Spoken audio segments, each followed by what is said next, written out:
सुब्हानल्लाह वल्हम्दुलिल्लाह वला इलाहा इल्लल्लाह सुब्हानल्लाह वल्हम्दुलिल्लाह वला इलाहा इल्लल्लाह। अऊज़ु बिल्लाहि मिनश शैतानिर रजीम बिस्मिल्लाहिर रहमानिर रहीम। मा कान लिअहलिल मदीनति वमन हौलहुम मिनल अअराबि अन यतखल्लफू अन रसूलिल्लाहि वला यरगबू बिअनफुसिहिम अन नफ्सिहि ज़ालिका बिअन्नहुम ला युसीबुहुम ज़मअun वला नसबun वला मखमसतुन फ़ी सबीलिल्लाहि वला यतऊन मौतिअन यग़ीज़ुल कुफ़्फ़ार वला यनालून मिन अदुव्विन नैलन इल्ला कुतिब लहुम बिही अमलुन सालिह इन्नल्लाह ला युज़ीअु अजरल मुहसिनीन वला युनफ़िक़ून नफ़क़तन सग़ीरतन वला कबीरतन वला यक़तऊन वादियन इल्ला कुतिब लहुम लियजज़ियहुमुल्लाहु अहसन मा कानू यअमलून। मा कान लिअहलिल मदीनति, न चाहिए मदीना वालों को और उनके गिर्द के गंवारों को, अराब देहाती गंवार, न चाहिए मदीना वालों को और उनके गिर्द के आसपास के गंवारों को कि पीछे रह जाएं रसूलुल्लाह के साथ से सल्लल्लाहु अलैहि वसल्लम, और न ये चाहिए कि अपनी जान को चाहे ज़्यादा रसूल की जान से। ये इस वास्ते कि जिहाद करने वाले नहीं पहुँचती उनको प्यास और न मेहनत और न भूख, ज़मअन वला नसबुन वला मखमसा, कि जिहाद करने वालों को नहीं पहुँचती प्यास, न मेहनत और न भूख अल्लाह की राह में, और नहीं कदम रखते कहीं जिससे कि खफा हो काफिर, और न छीनते हैं दुश्मन से कोई चीज़, वला यनालून मिन अदुव्विन नैला, और न छीनते हैं दुश्मन से कोई चीज़ मगर लिखा जाता है उनके वास्ते उसके बदले नेक अमल। बेशक अल्लाह नहीं ज़ाय करता हक़ करने वालों, हक़ नेकी करने वालों का। और न खर्च करते हैं कोई खर्च छोटा और न बड़ा, कौन? मुजाहिदीन। और न खर्च करते हैं कोई खर्च छोटा और न बड़ा, न तय करते हैं कोई मैदान मगर लिख लिया जाता है उनके वास्ते ताकि बदला दे उनको अल्लाह बेहतर उस काम का जो करते थे। ये आयतें हैं, इनमें बतलाया गया है कि रसूल का साथ देना चाहिए, जिहाद से पीछे नहीं हटना चाहिए।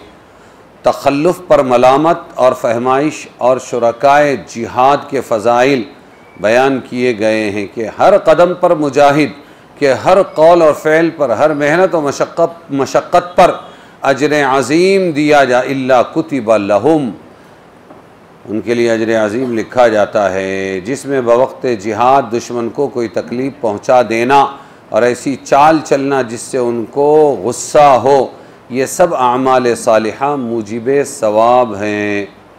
ये बतलाया गया इन आयतों में। और ये आयत थी सूरह तौबा की 121, 120 और 121। अब है 122वीं आयत, वमा कानल मुमिनून लियंफिरू काफ़्फ़ा फ़लौला नफ़र मिन कुल्लि फ़िरक़तिन मिनहुम ताइफ़तुन लियतफ़क़्क़हू फ़िद्दीन वलियुनज़िरू क़ौमहुम इज़ा रजअू इलैहिम लअल्लहुम यहज़रून। और ऐसे तो नहीं मुसलमान के कूच करे, सफ़र करें, निकलें, ऐसे तो नहीं मुसलमान के सफ़र करें सारे के सारे, ये तो नहीं हो सकता। फिर तो क्यों न निकला हर फ़िरक़े में से उनका एक हिस्सा, हर जमात में से एक हिस्सा निकलना चाहिए ताकि समझ पैदा करें दीन में, लियतफ़क़्क़हू फ़िद्दीन, ताकि समझ पैदा करें दीन में। निकलना काहे के लिए? ताकि समझ पैदा करे दीन में। वलियुनज़िरू क़ौमहुम, और ताकि ख़बर पहुँचाएँ अपनी कौम को, और ताकि लियुनज़िरू क़ौमहुम, ख़बर पहुँचाएँ अपनी कौम को जब लौट कर आएँ उनकी तरफ, ताकि वो बचते रहें। ये सूरह तौबा की आयत है और इसमें आम तौर पे खुल्लम खुल्ला निकलने का ऐलान किया गया अल्लाह के रास्ते में। अब ये जिहाद है, और जिहाद का क्या हुक्म है? फ़र्ज़ आइन है या फ़र्ज़ किफ़ाया है? तो आम हालात में फ़र्ज़ किफ़ाया है जिहाद। क्या है? घुटना छोड़ो। आम हालात में क्या है? फ़र्ज़ किफ़ाया है, जिसका हुक्म ये है। अब फ़र्ज़ किफ़ाया क्या है सुनो। जिसका हुक्म ये है कि मुसलमानों की कुछ जमात जो जिहाद के लिए काफ़ी हो, जिहाद में मशगूल रहें कुछ मुसलमान, तो बाकी मुसलमान भी फ़र्ज़ से सुबुकदोश हो जाते हैं। सुबुक हल्का, सुबुक हल्का, दोष कांधा, सुबुकदोश हल्का कांधा। बात समझे? हाँ, हल्के कांधे वाले हो जाते हैं, यानी अब इन पर जिहाद की फ़र्जियत नहीं रहती। जब कुछ लोग लगे हुए हैं तो बाकी अपने काम में लग सकते हैं। हाँ, अगर जिहाद में शरीक होने वाली जमात काफ़ी ना हो, वो मगलूब होने के करीब हो, मगलूब होने लगे, तो आस पास के मुसलमानों पर उनकी तक़वियत के लिए निकलना और जिहाद में शरीक होना फ़र्ज़ हो जाता है। अब क्या होगा? आस पास के मुसलमानों को भी जिहाद में मदद के लिए निकलना पड़ेगा। वो भी काफ़ी ना हो, आसपास के लोग भी काफ़ी ना हो, तो उनके करीब के लोगों पर, और वो भी काफ़ी ना हो तो उनके मुत्तसिल जो मुसलमान हैं उन पर, यहाँ तक कि सारे आलम के मुसलमानों पर ऐसी हालत में जिहाद फ़र्ज़ आइन हो जाता है। क्या हो जाता है? और ये वक्त था खिलाफत का। कौन सा वक्त था ये? खिलाफत का वक्त था। और वो खिलाफत कौन सी थी उस ज़माने में? एक तो शुरू के ज़माने में 4 खुलफा, और बाद में आई थी उस्मानी खिलाफत, तुर्की। उसको ख़त्म कर दिया गया पूरे प्लान के साथ, वरना एक खलीफा आवाज़ लगाता और सारा आलम हिल जाता, तमाम मुसलमान एकजुट हो जाते थे। समझे? तो उस पर अल्लामा इकबाल ने कहा था, एक हो मुस्लिम हरम की पासबानी के लिए, नील के साहिल से लेकर ताबखा के काशगर, जो करेगा इम्तियाज़ रंग खून मिट जाएगा, तुर्क खरगाही हो या आराबी वाला गोहर। और ता खिलाफत की बिना, अब कैसे आएगी खिलाफत? ता खिलाफत की बिना दुनिया में फिर हो उस्तवार, ला कहीं से ढूंढ कर असलाफ का कल्बो जिगर। असलाफ का कल्बो जिगर आए तो फिर खिलाफत आएगी, और जब खिलाफत आएगी तो सारी दुनिया का मुसलमान एक साथ जिहाद में निकल सकता है। ये वक्त नहीं है, तो उस वक्त दुनिया के मुसलमानों का पीछे रहना हराम हो जाएगा। इसी तरह फ़र्ज़ होने की एक सूरत यह है कि मुसलमानों का अमीर ज़रूरत समझकर नफ़ीर आम करे, सब मुसलमान निकल जाओ अल्लाह के रास्ते में और सब मुसलमानों को जिहाद की दावत दे, तो उस वक्त भी जिहाद की शिरकत फ़र्ज़ और तखल्लुफ़ हराम, यानी पीछे रहना, तखल्लुफ़ यानी पीछे रहना हराम हो जाता है। जैसे ग़ज़वा तबूक में नफ़ीर आम का हुक्म हुज़ूर ने दिया था। समझ में आया कि नहीं आया?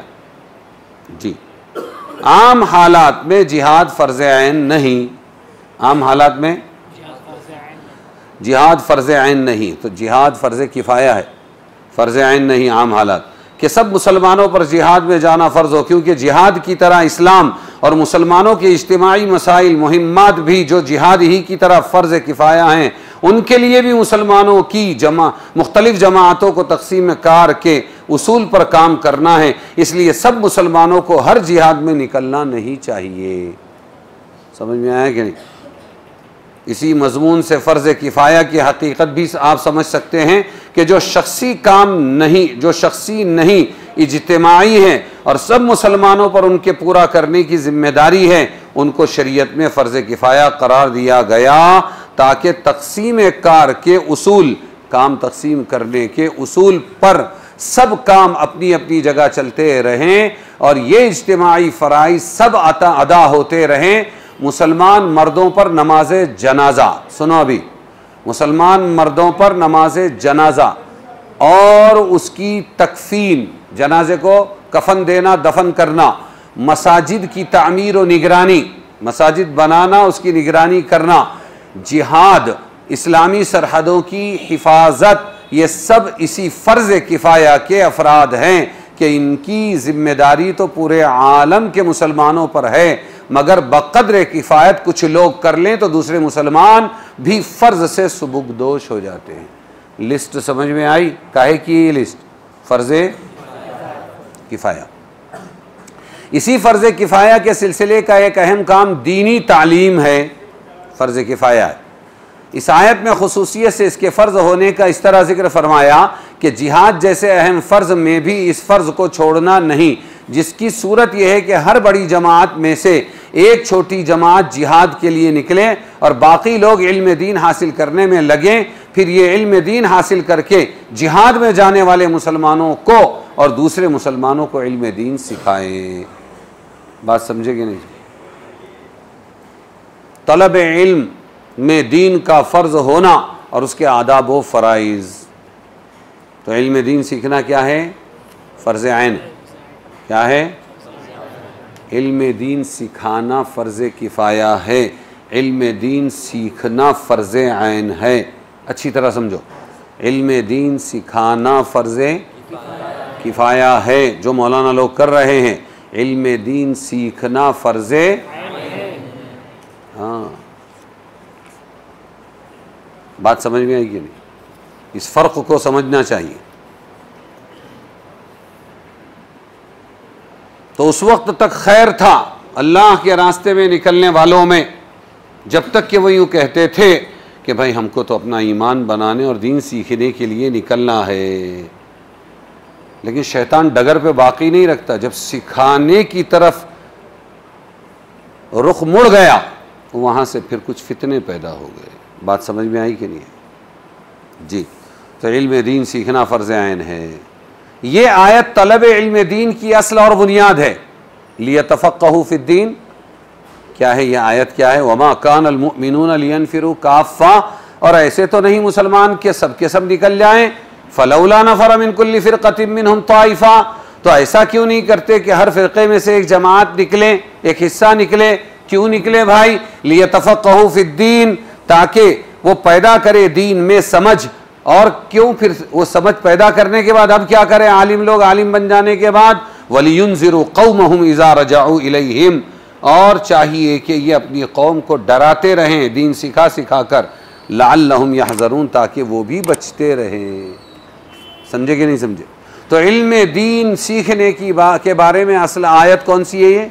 ये लियतफ़क़्क़हू। इसी आयत में इल्म दीन का इजमाली निसाब भी बयान कर दिया गया। कौन सा निसाब? दारुल उलूम देवबंद या नदवतुल उलमा लखनऊ या मज़ाहिर उलूम सहारनपुर या बैतुल उलूम पूना, 5 साल 6 साल, आखिर है कौन सा कोर्स जो हर मुसलमान पर फ़र्ज़ है? बात समझे? वो इस आयत ने बतलाया है। न वो फ़र्ज़ है, न ये फ़र्ज़ है, न हमारा फ़र्ज़ है, न किसी का फ़र्ज़ है। जो कुरान कह रहा है वो फ़र्ज़ है। और कुरान क्या कह रहा है? इल्म हासिल करने के बाद आलिम के फ़राइज़ भी इस आयत में बयान कर दिए गए। इल्म दीन के फ़ज़ाइल और सवाब अज़ीम, उसके मुताल्लिक़ात पर उलमा ने मुस्तक़िल किताबें लिखी है। एक हदीस सुनाता हूँ, सुन लें।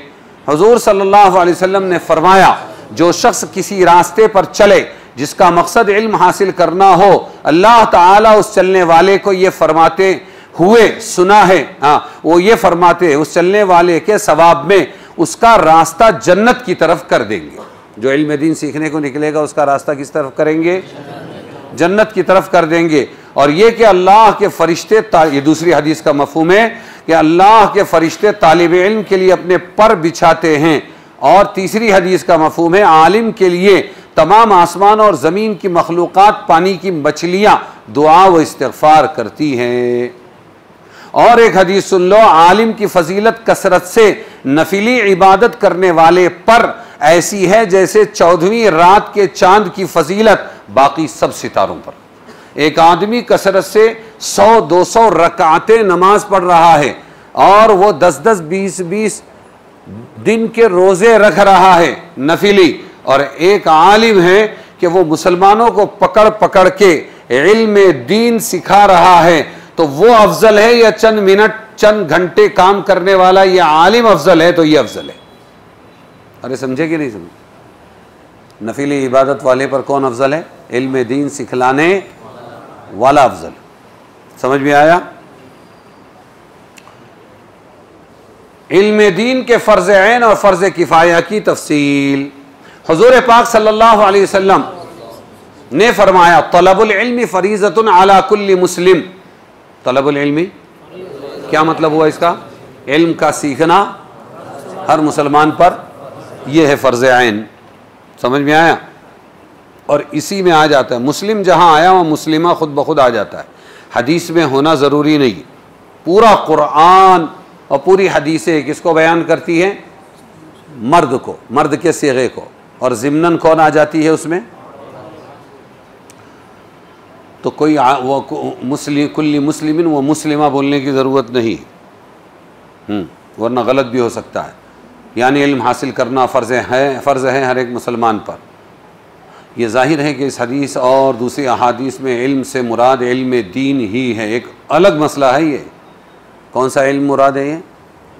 अभी कुछ उलमा ऐसे पैदा हो गए हैं, वो कहते हैं इल्म की कोई तकसीम नहीं है, इल्म दीन भी इल्म दुनिया भी, ये सब के सब की फजीलत ये है। ऐसा नहीं है। हाँ, हम उससे इनकार नहीं करते। हाँ, दुनियावी उलूम व फ़नून आम दुनिया के कारोबार की तरह इंसान के लिए ज़रूरी सही। ये जो दुनिया की डिग्रियां हैं, ये कॉलेजेस यूनिवर्सिटियों की, ये आम कारोबार की तरह, तिजारतों की तरह इंसान के लिए ज़रूरी तो है, मगर इनके वो फ़ज़ाइल नहीं जो अहादीस मज़कूरा में आए हैं।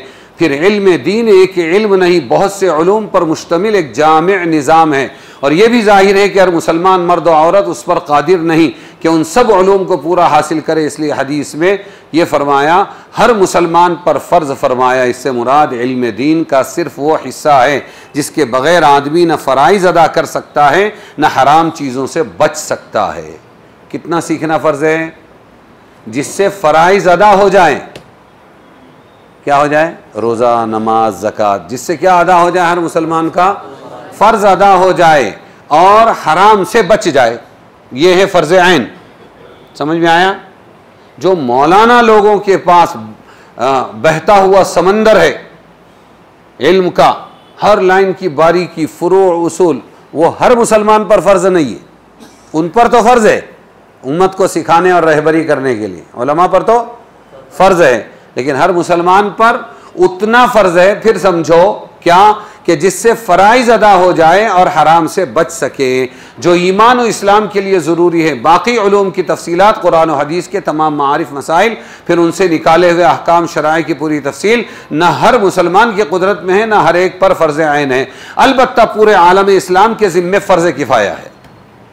और वो फ़र्ज़ किफ़ाया कौन अदा कर रहा है? अरे बोलो ना, उलमा, मुफ्तियान किराम। बात समझ में आई? वो फ़र्ज़ किफ़ाया सीख रहे हैं और उसको अदा करने की कोशिश कर रहे हैं। हर शहर में एक आलिम इन तमाम उलूम और शराय का माहिर मौजूद हो तो बाकी मुसलमान इस फ़र्ज़ से सुबुकदोश हो जाते हैं। और जिस शहर या कस्बे में एक भी आलिम ना हो तो शहर वालों पर फ़र्ज़ है कि अपने में से किसी को आलिम बनाएं या बाहर से किसी आलिम को बुलाकर अपने शहर में रखें, ताकि ज़रूरत पेश आने पर हर बारीक मसाइल को उस आलिम से फतवा लेकर समझ सके। समझ में आया? और अमल कर सके। इसलिए इल्म दीन में फ़र्ज़ ऐन और फ़र्ज़ किफ़ाया की ये तफसील। फ़र्ज़ ऐन हर मुसलमान मर्द और औरत पर फ़र्ज़ है कि इस्लाम के अक़ाइदे सहीहा का इल्म हासिल करे। देखो बता रहे हैं फ़र्ज़ ऐन क्या है? अपने अक़ीदे दुरुस्त करो। अपने अक़ीदे, एक अल्लाह के बारे में, रसूलुल्लाह के बारे में, कुरान के बारे में, औलिया अल्लाह के बारे में, बुज़ुर्गों के बारे में क्या करो? अपने अक़ीदे। अगर अक़ीदा दुरुस्त नहीं हुआ तो बंदे को अल्लाह का दर्जा दे देगा और अल्लाह को बंदा बना देगा। क्या बना देगा?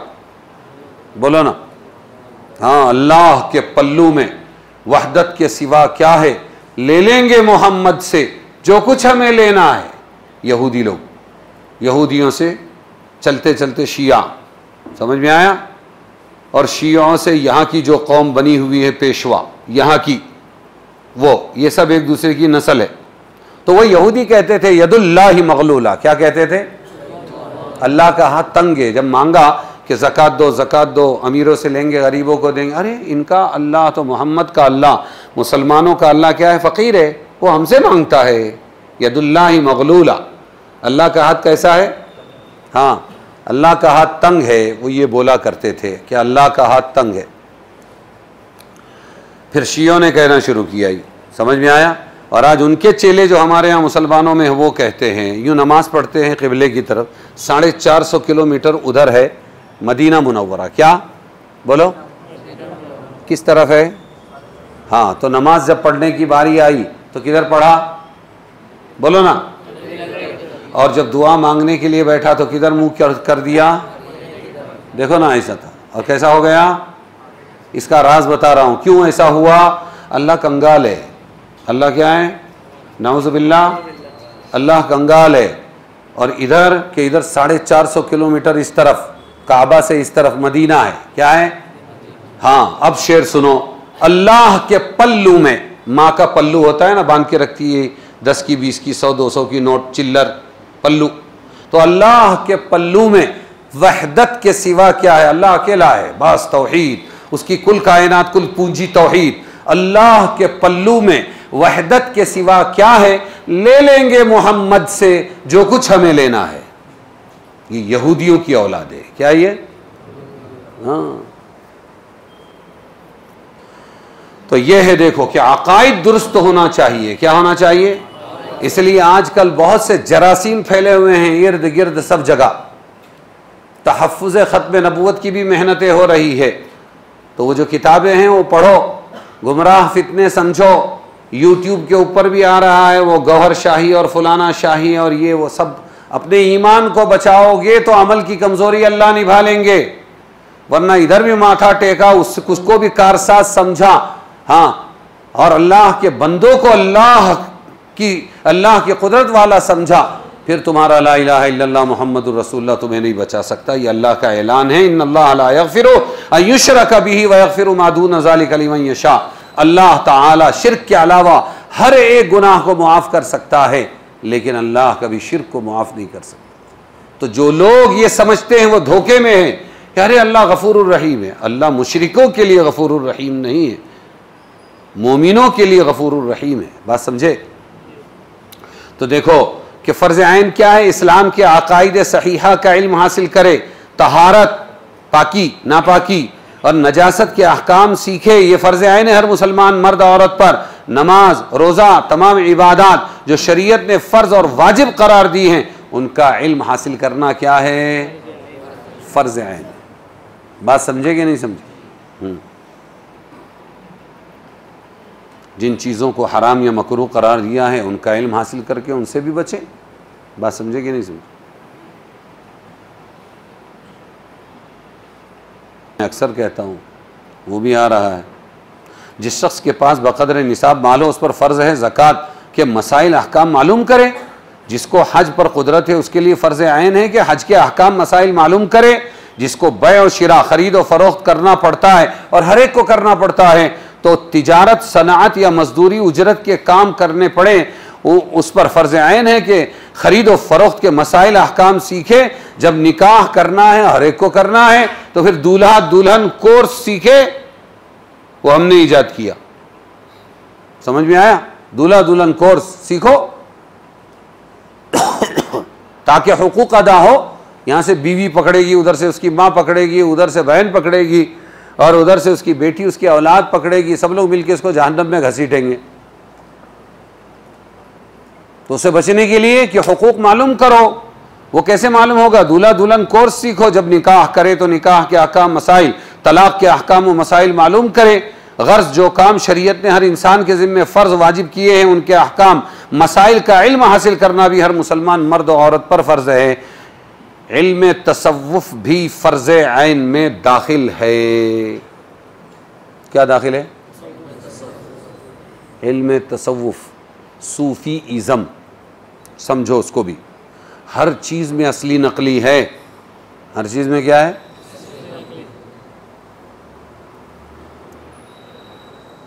अहकाम ज़ाहिरा, नमाज, रोज़े तो सभी जानते हैं कि फ़र्ज़ ऐन हैं और उनका इल्म हासिल करना भी फ़र्ज़ ऐन है।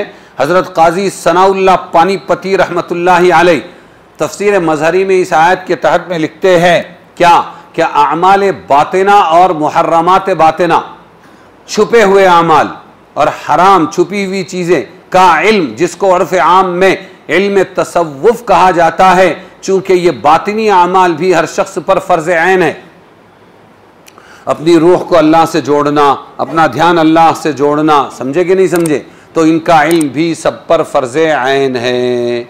शॉर्टकट बता दूं आपको, इसमें भी अगर कोई गुलू करता है और इसको एक मुस्तकिल फ़न बनाकर आगे, ये खफ़ी है, ये अख्फा है, ये फलाना है, ये ऐसा है, ये फलानी चीज़ है, उसका भी एक इल्म बना डाला जो शरीयत से ज़्यादा मुश्किल लगता है। उसके इस्तिलाहात में जब पढ़ता हूँ, ये अल्लाह के रसूल ने नहीं बताए थे, तो चाहे जितने बड़े पीर ने बताया हो और अहले हक़ के पीर ने बताया हो, इतने गुलू के साथ ये इल्म तसव्वुफ़ जायज़ नहीं है, ये कोई फ़र्ज़ ऐन नहीं है। हाँ, ये ज़रूरी है। क्या ज़रूरी है? वो इल्म तसव्वुफ़ ज़रूरी है, अक़ाइद सहीहा जिसका ताल्लुक़ बातिन से है, या सब्र है, शुक्र है। एक बंदे के अंदर सब्र होना चाहिए, शुक्र होना चाहिए, तवक्कुल होना चाहिए, क़नाअत होनी चाहिए वग़ैरह ख़ास दर्जे में फ़र्ज़ हैं। या गुरूर है, तकब्बुर है, हसद है, बुग़्ज़ है, बुख़्ल है, हिर्स दुनिया वग़ैरह जो कुरान और हदीस से हराम है, उनकी हकीकत और उसके हासिल करने या हराम चीज़ों से बचने के तरीक़े मालूम करना भी हर मुसलमान पर फ़र्ज़ है। इल्म तसव्वुफ़ की असल बुनियाद इतनी ही है जो फ़र्ज़ ऐन है। मैंने आगे इशारा कर दिया, कभी तुम जाओगे उस लाइन में तो उसमें तुमको मिलेंगे लोग, हाँ, कि पहले ज़िक्र कर करके अपने अंदर से ये निकालो और वो निकालो और नफ़ी करो और अल्लाह के मासिवा को निकालो, और पहले ये दर्जा पैदा होगा, वो खफ़ी होगा, फिर उससे बड़ा दर्जा पैदा होगा, वो अख्फा होगा। ये दिल के इधर एक बताते हैं, उधर एक बताते हैं। भाई, मैंने ये हदीसों में कहीं भी नहीं पढ़ा है, इसलिए इल्म तसव्वुफ़ के उस दर्जे को और उस मकाम को और उन मसाइल को मैं गैर शरई समझता हूँ। वो जाने, उनका काम जाने।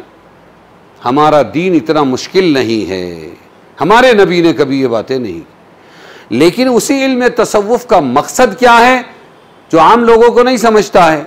जिस चीज़ को बेचारा हमारा आम मुसलमान, नहीं मैं उसके पास काहे को जाऊंगा, कि ये क्या है कि मेरी ये क्या है कि मेरी खुददारी है। तकब्बुर को खुददारी समझ बैठा। किसको खुददारी समझ बैठा?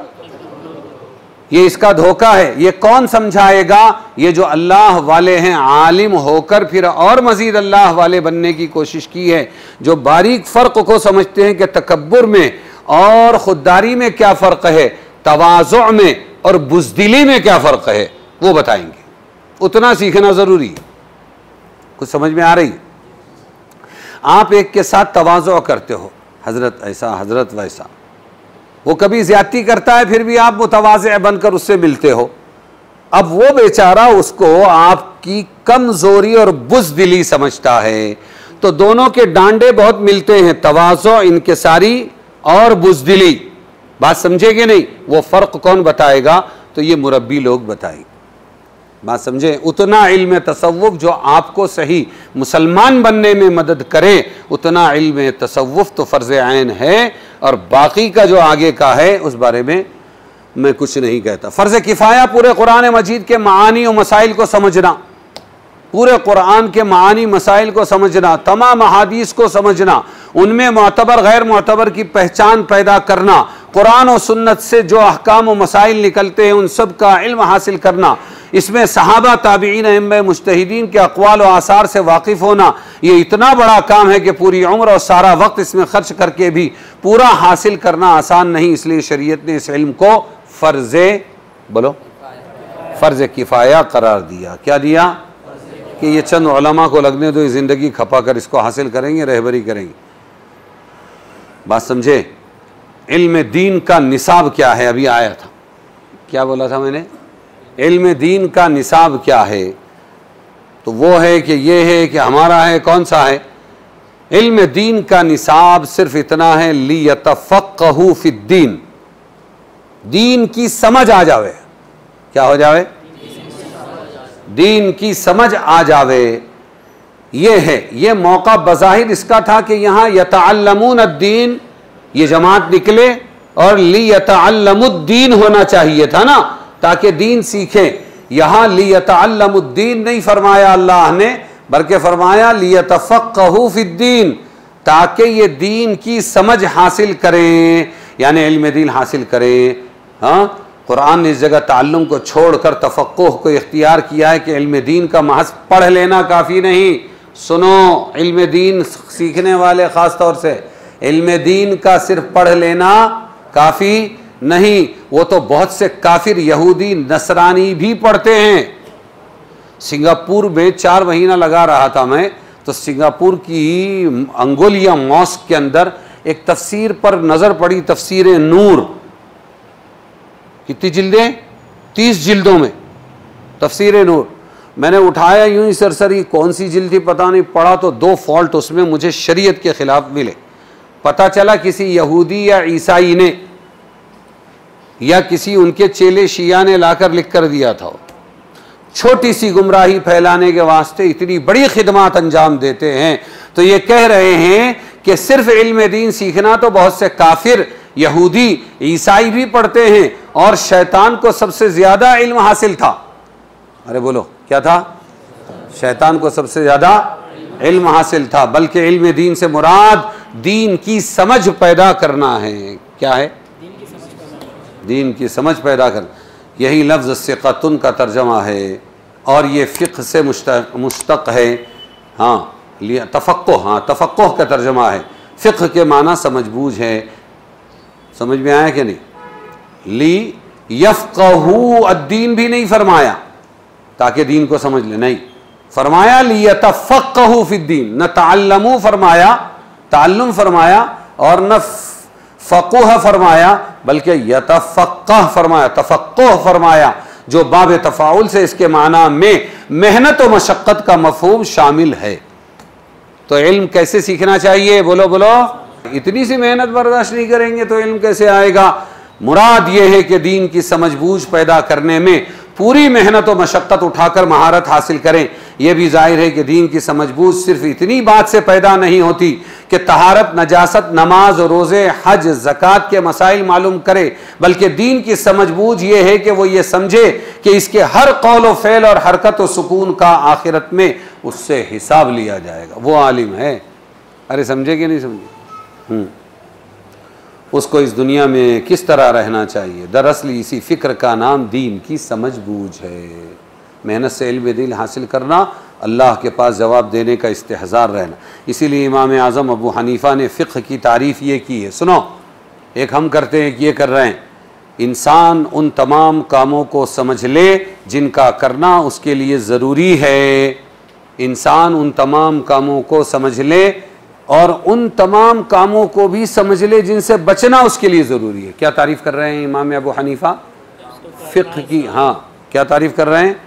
हाँ, फ़िक्र की तारीफ़, कि इंसान उन तमाम कामों को समझ ले जिनका करना उसके लिए ज़रूरी है, और उन तमाम कामों को भी समझ ले जिनसे बचना उसके लिए ज़रूरी है। आजकल जो इल्म फ़िक्र मसाइल जुज़िया के इल्म को कहा जाता है, ये बाद की इस्तिलाह है। ये कौन सी इस्तिलाह है?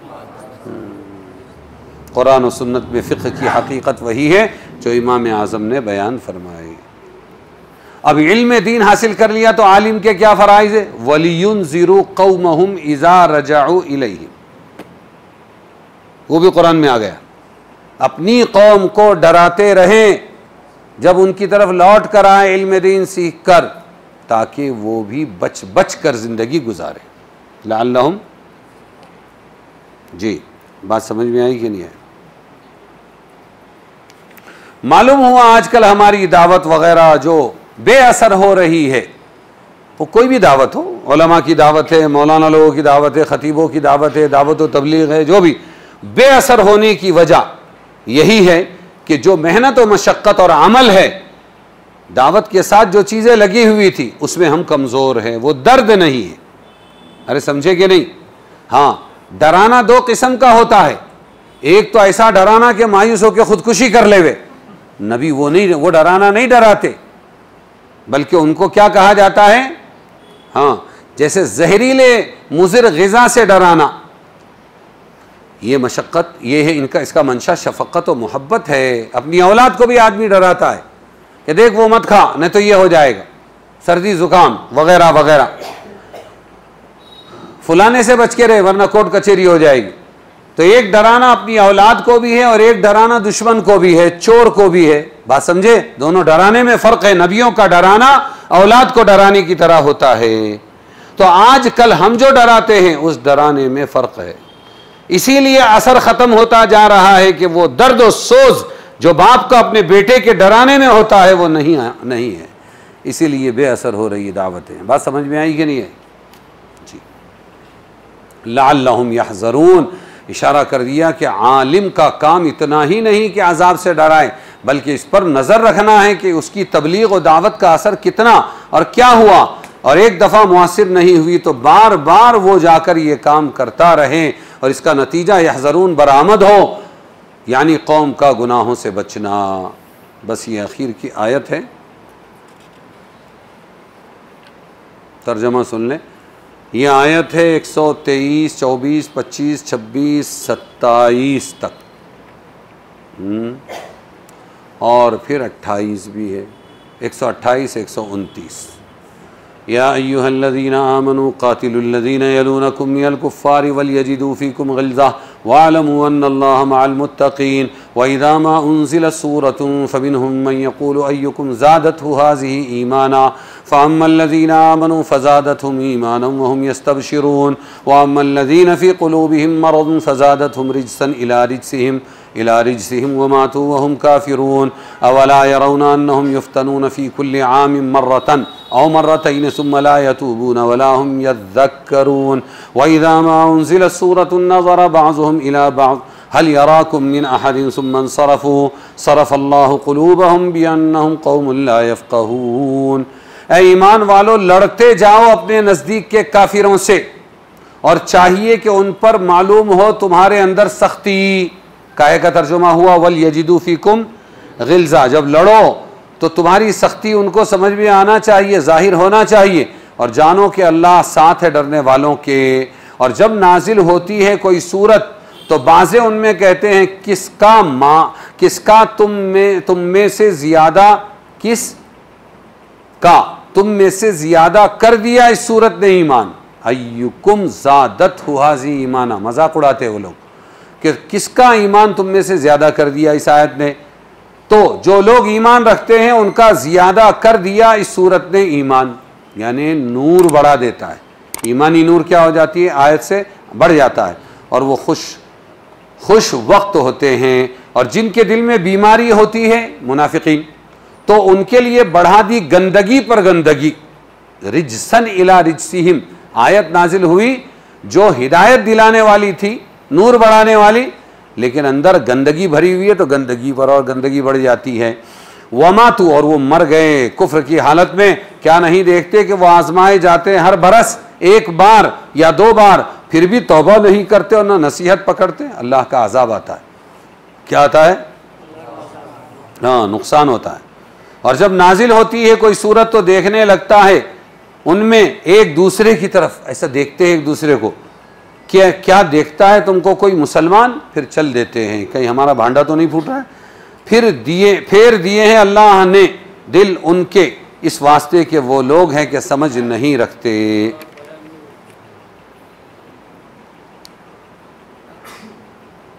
वल यजिदू फीकुम ग़िल्ज़ा, ग़िल्ज़त के माना क़ुव्वत, शिद्दत के है। मुराद ये है कि कुफ़ार के साथ बर्ताव में ऐसी सूरत इख्तियार करो कि वो किसी हैसियत से तुम्हारी कमज़ोरी महसूस न करे। फ़ज़ादतहुम ईमाना से कौन सा? ये ज़्यादती नूर ईमान और हलावत ईमान की है। मोमिनों को आयतें हलावत वग़ैरह में बढ़ा देती है।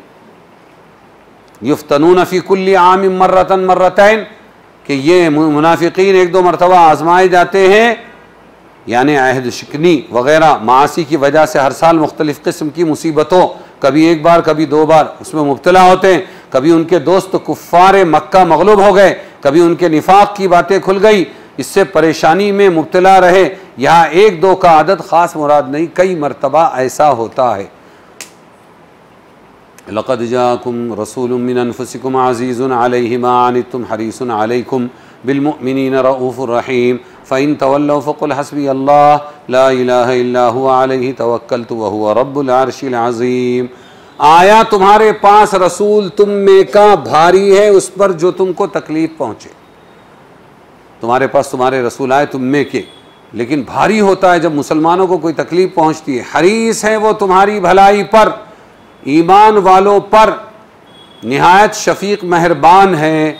फिर भी अगर मुंह फेरे ये लोग तो कह दें ए मोहम्मद सल्लल्लाहु अलैहि वसल्लम आप फरमा दें काफ़ी है मुझको अल्लाह, हस्बी अल्लाह, किसी की बंदगी नहीं उसके सिवा, उसी पर मैंने भरोसा किया और वही है मालिक अर्श अजीम का। बात समझे कि नहीं समझे? ये बतला दिया अल्लाह के नबी को और तमाम मुसलमानों को कि तुम कोशिशें दीन फैलाने की करते रहो, अगर नहीं समझ में आता है उनके तो घबराओ मत, आखिर में भरोसा अल्लाह पे करो, अल्लाह तुम्हारे लिए काफ़ी हो जाएगा।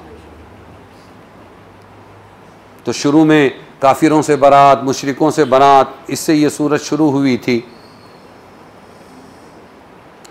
आखिर में ये बताया कि अब अगर ये मानते नहीं हैं तो नबियों को चाहिए कि वो नबी भी बद्दिल ना हो, बल्कि अल्लाह पे भरोसा करें।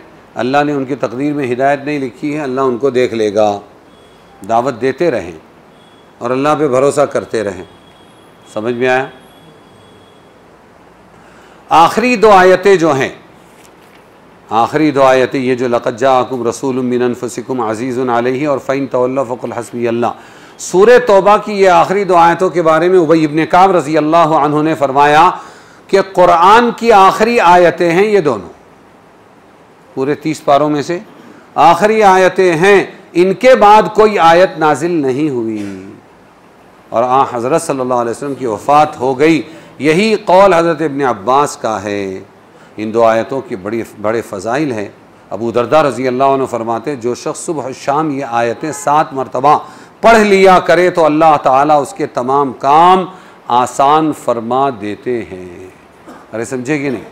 हदीसों में जाए जो आए उसको मान लिया करो, बाकी कोई वजीफ़े सुनाए। अभी वो किसी साहब ने व्हाट्सअप पे चलाया था, अपना कदीम दारुल उलूम निपानी पर चलाया था, उसने वो क्या चलाया था कि फ़लाने फ़तावा अशरफिया गुजराती का हवाला था, उसमें लिखा था 10 मुहर्रम को अगर कोई ये पढ़े, ये पढ़े, ये पढ़े तो उसके कारोबार में बरकत होगी। मैंने कहा ये शीई रिवायत है, इस फतवे का भी एतबार नहीं, क्योंकि फतवे वज़ाइफ बतलाने के लिए नहीं होते, कारोबार में खैर व बरकत बतलाने के लिए। मुफ्ती का टॉपिक, मुफ्ती का मकसद हलाल और हराम बतलाना होता है।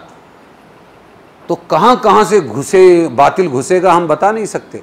इसलिए मैं कहता हूँ, किसी का मैं इनकार नहीं करता कि कोई बुज़ुर्ग कहे, कोई पीर साहब कहे, कोई मौलाना कहे, कोई उस्ताद साहब कहे 4 मरतबा कुल पढ़ लो और 15 मरतबा कुल या अय्युहल काफिरून पढ़ लो और इस्तिग़फ़ार पढ़ लो और सुबह पढ़ लो और असर बाद पढ़ लो, जुमेरात को पढ़ लो। मैं किसी का इनकार नहीं करता। मैं ये कहता बिरयानी की बाद में सोचो, पहले दाल चावल तो मुहैया कर लो। जो अल्लाह के नबी ने कुरान में दिया, जो अल्लाह के नबी ने हमें हदीसों में दिया, जो अमल अल्लाह के नबी ने किया, जब वो मौजूद है तो फिर उसके बाद उसको छोड़कर, उसको पसे पुश डालकर वली और बुजुर्गों के आमाल और वज़ाइफ और तजुर्बात के पीछे लगना, वो चाहे हमारे मौलाना अशरफ अली थानवी रहमतुल्लाहि अलैह के तजुर्बे क्यों ना हो, मौलाना हुसैन अहमद मदनी के अमलियात क्यों ना हो, ये सब बात की चीज़ें सबसे पहले हमारा दीन, हमारे नबी ने हमको सिखाया है, उसको पहले अपनाओ। मेरी बात बहुत मुअतदिल होती है, मैंने किसी का इनकार नहीं किया, बात समझे। लेकिन बिरयानी के सपने दिखाते हुए अपने बच्चों को दाल रोटी को तरसाना, ये कोई अक्लमंदी नहीं है। अरे अब्बा वो दाल चावल तो लाओ, कम से कम वो तो खिलाओ। बेटा बिरयानी का ऑर्डर दिया है मैंने और चिकन तंदूरी आ रही है, लेकिन क्या करूं कि वो चिकन की बीमारी आ गई इसलिए तंदूरी नहीं आ सकी।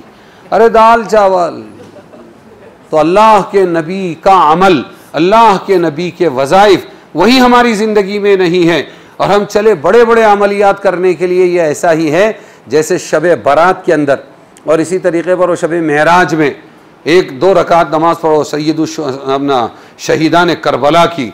अच्छा उसमें क्या पढ़ो कि 25 मरतबा पहली रकात के अंदर कुल या अय्युहल काफिरून और दूसरी रकात में कुल हुवल्लाहु अहद 25 मरतबा, फिर 2 रकात पढ़ो किसकी कि वो शुक्रानी की नमाज पढ़ो, उसमें क्या पढ़ो कि उसके अंदर इतनी मरतबा तब्बत यदा पढ़ो।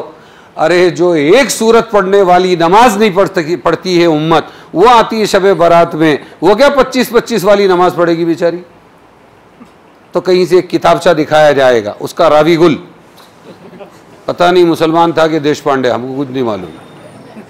जैसे लकड़हारे की कहानी, रजब के कुंडे की, ये तो मौलाना किताब है, ये तुम रजब के कुंडे का इनकार नहीं कर सकते। क्या है? मैंने कहा पढ़ो।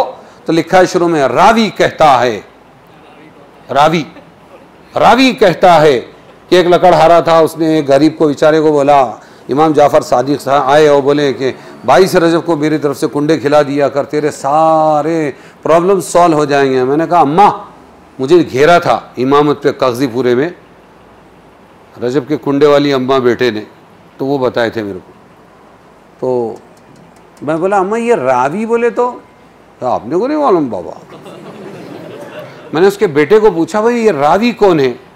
एक तो दरियाए रावी, दरियाए चिनाब, दरियाए जहलुम, ये तो सुनते, ये रावी कौन है?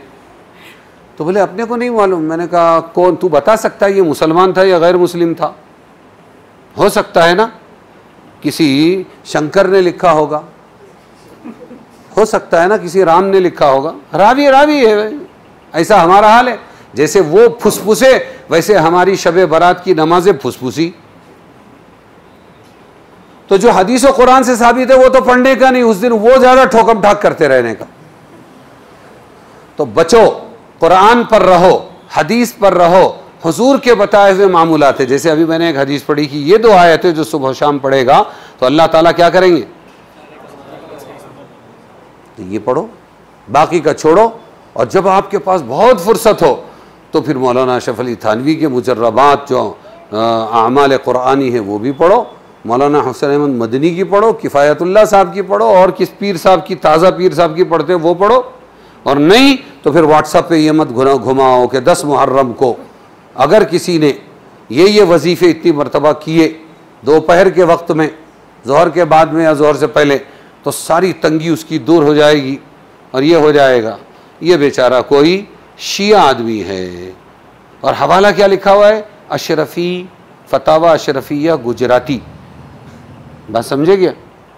हाँ समझो इसको, बचो इससे। अभी सनदें दे दो इनको, इन्होंने पूरी सूरह तौबा सुनी हमारे बच्चों ने, लिहाजा इनको सनद दे रहे हैं।